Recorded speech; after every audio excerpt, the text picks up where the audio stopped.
In this video, we are going to talk about Megapiranha.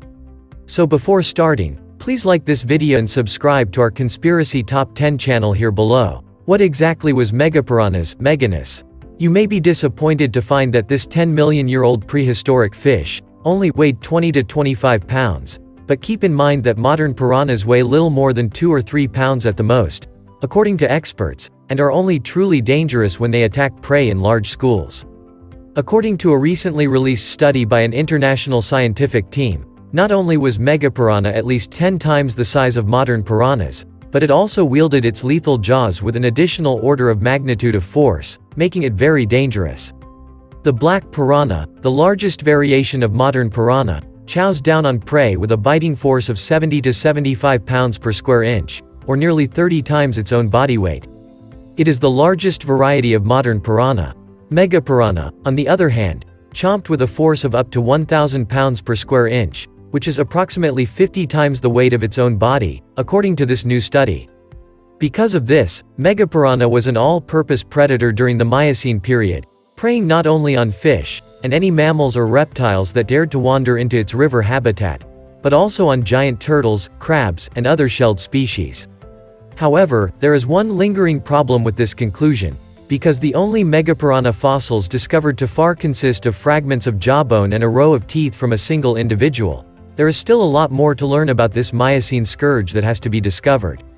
In any case, you can bet that right now, somewhere in Hollywood, a young screenwriter anxious to get into the industry is busily selling Megapiranha, the movie. Megapiranha, also known as Megapiranha, is a 2010 science fiction comedic horror film directed by The Asylum and produced by The Asylum Productions. Tiffany, Paul Logan, and Barry Williams appear in the film, which was directed by Eric Forsberg. This short, in the tradition of The Asylum's previous offerings, is a parody of the film Piranha 3D. Belize, Central America, served as the location for the filming. Plot: it is set in Venezuela's Orinoco River, where a strain of genetically modified piranha has escaped into an isolated tributary of the river, prompting the production of a film. Because of human interference in the local environment, the Megapiranha are able to escape from their isolated location and swim downstream, killing everything that comes into their vicinity.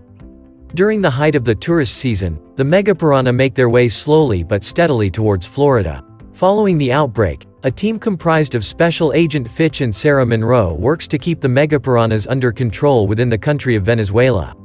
When they attempt to cross the Venezuelan border, they begin to run into difficulties with the authorities and are detained. In the absence of proper clearance and documentation, Special Agent Fitch resorts to using the diplomacy of his fist and driving away from the scene. Colonel Antonio Diaz is pursuing him through the jungle at high speed, and he manages to outrun him. Throughout the chase, Fitch alternates between driving a Toyota Camry and a Hyundai Elantra, while Diaz can be seen at various points in a GMC Jimmy, Chevrolet Suburban, Suzuki XL7, and Ford Explorer, among other vehicles. After stealing a helicopter, Fitch flees the scene and makes his way to the International Superbunker, ISB. As they travel to the ISB, the helicopter runs out of fuel, and Sarah Monroe connects the emergency oxygen tank to the fuel line so that they can arrive safely at the ISB. The Megapiranhas have continued their northward migration, consuming 2 battleships and a nuclear submarine in the process. They eventually make their way to South Florida, where they massacre at least 5 Puerto Ricans on a beach and manage to detonate 2 bombs in 2 different hotels. Meanwhile, the ISB is home to the only force capable of putting a stop to them. The Megapiranhas have proven resistant to torpedoes and depth charges, and even a nuclear torpedo has failed to deter them, and the ship is forced to abandon ship. After much deliberation, Special Agent Fitch and Professor Sarah Monroe have concluded that the only way to stop the Megapiranhas is to confront them in their natural habitat, the ocean. In order to cause the massive fish to bleed, an army of scuba divers equipped with guns would needlessly kill each other as they went into a feeding frenzy. If this fails, a massive nuclear strike will be launched against the Megapiranha, as well as the entirety of the state of Florida. Colonel Diaz arrives in the middle of the operation in a helicopter, which is likely to have used multiple fuel tanks to make the journey there and back. As part of his plan to exact vengeance on Agent Fitch, the colonel tosses a rope into a body of water in an attempt to trick him into climbing into an enemy helicopter. In response to the pilot's arrival, Fitch fires a flare gun into the pilot's mouth, causing the pilot's head to explode. Fitch then uses a homing beacon, which is actually a CO2 canister, to attract a megapiranha, jumping out of the helicopter just as the fishy behemoth is about to devour him.